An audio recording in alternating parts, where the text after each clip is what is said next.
I'm Katie. I'm interviewing Laura Crocker, a third grade teacher with Portage Public Schools.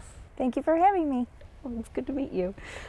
So how did you become so passionate about science? When I was little, we were always told to go outside and play. And we would do anything from build forts out of sticks to play fires with the rocks and build anything we could find in the garage. And when I was a high schooler, I had the fortune of having a biology teacher who was just amazing, and Mr. McLeod was a big influence in how I teach today.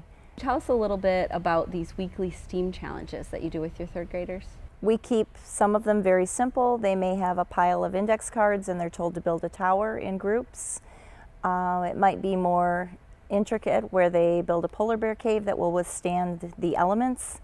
And one of the most intricate ones we've done has been a bridge, and they had to research different types of bridges. They had to research the types of materials they would use, and then it had to be able to support a Matchbox car a certain distance.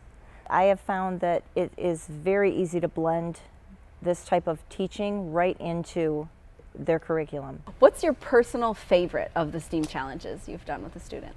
That would have to be my economics unit. It tied in beautifully with the art and the math in STEAM. The students were able to make their own products using makerspace materials, and they had a budget. They had a certain amount of money they could spend on tape and supplies, and then they were eventually able to sell them to one another and try to make a profit. And they ate it up and did an amazing job on the test afterwards because they had actually experienced it. Why do you think it's important to teach STEAM at science in this way? Students need to be engaged in their learning, and in this day and age, worksheets don't cut it. The kids, their behavior and their enthusiasm are all geared to what we allow them to do. And so by giving them a lot more freedom, they are more inquiry-based, they're critical thinkers. They would come back the next day and say, I tried that at home a different way and it worked so much better this way. Can I show you? What makes it worth it? It is worth it to reach kids in a way that they love learning. They want to come to school. At the end of the day, they say, is it over? Really? It's time to go home?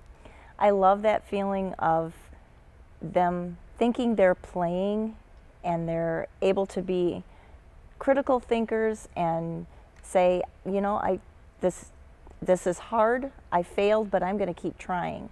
And that's huge to me. And so to get some funding, to borrow things, those are little things to do what I want to do with these kids. It was great meeting you. Thank you for sharing your awesome science projects with us. You're welcome. Thank you. It was nice to meet you too.